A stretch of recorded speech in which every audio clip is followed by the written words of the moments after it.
नमस्ते। Hindi tutorial classes में आप सभी का स्वागत है।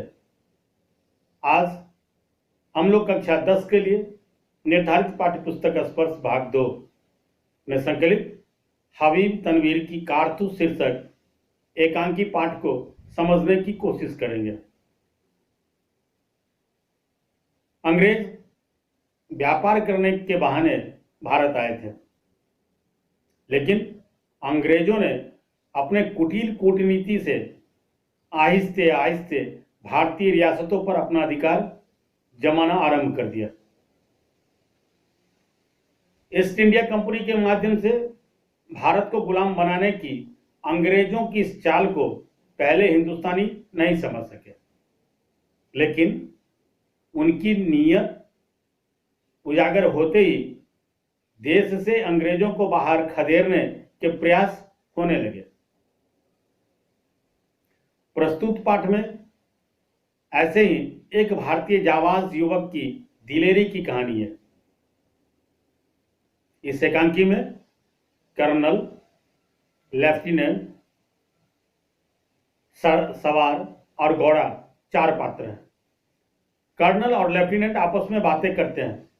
दोनों आपस में बात करते हुए कहते हैं कि वजीर अली ने अंग्रेजों की नाक में दम कर रखा है और उसको देखकर उन्हें रॉबिन हुड की याद आ जाती है। फिर कर्नल लेफ्टिनेंट को वजीर अली के चाचा सादत अली के बारे में बताता है कि किस तरह वो अंग्रेजों का मित्र बन गया। अवध के सिंहासन पर बने रहने के लिए उसने अंग्रेजों को अपनी आधी दौलत और 10 लाख रुपए दिए थे। हिंदुस्तान के अनेक राजाओं और नवाबों ने अफगानिस्तान के नवाब को दिल्ली पर आक्रमण करने या हमला करने के लिए आमंत्रित कर रहे थे या कर रहे हैं। यह जानकर कर्नल ने लेफ्टिनेंट की बातों में हामी भरता है और वह कहता है कि अगर ऐसा हुआ तो कंपनी को सब कुछ गंवाना पड़ जाएगा।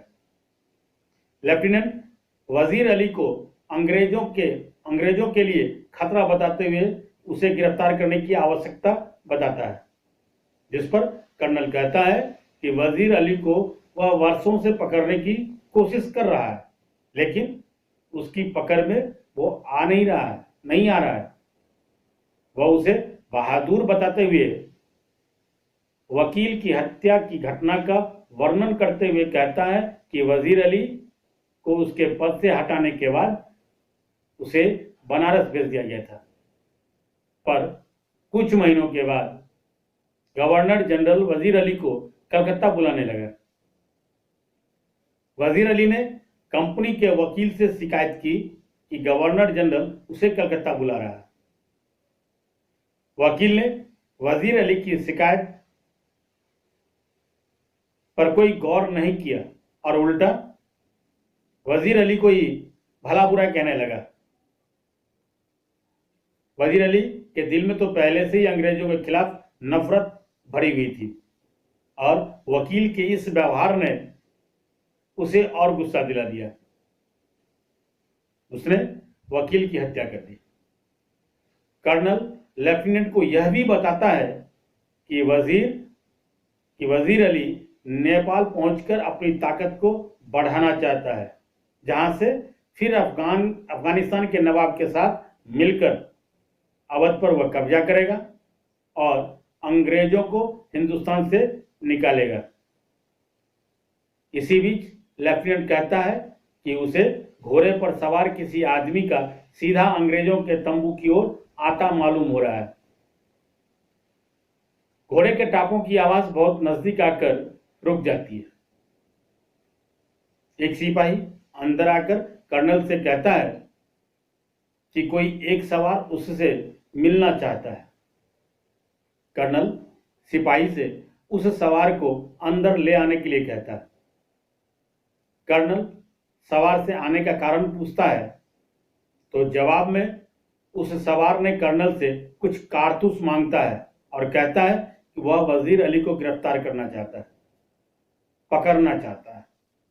यह सुनकर कर्नल सवार को 10 कारतूस दे देता है और जब सवार से नाम पूछता है तो सवार अपना नाम वजीर अली बताता है और कहता है कि वह कर्नल ने उसे कारतूस दिए हैं, इसीलिए वह उसकी जान को बख्श रहा है।